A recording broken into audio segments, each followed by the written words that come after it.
Imagine pushing a toy car and letting it go. After a short time, it stops, a little faster on carpet than on a smooth floor.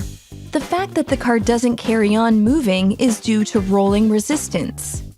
Rolling resistance is the force generated as the tires roll, counteracting their motion. It's strongly influenced by a tire's properties. The greater the rolling resistance, the more energy the vehicle needs to keep it moving. In a real car, the same effect results in increased fuel consumption or reduced range.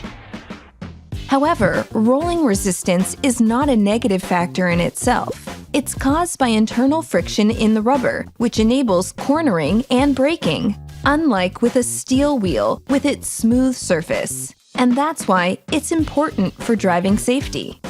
The challenge during tire development is to minimize rolling resistance while also ensuring good grip. Rolling resistance can be reduced by optimizing various factors, including the pressure, dimensions, and material of a tire, as well as its design.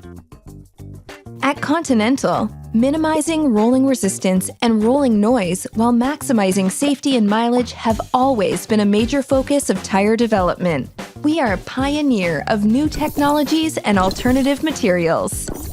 Tires with reduced rolling resistance save fuel, lower CO2 emissions, and increase the range of electric cars.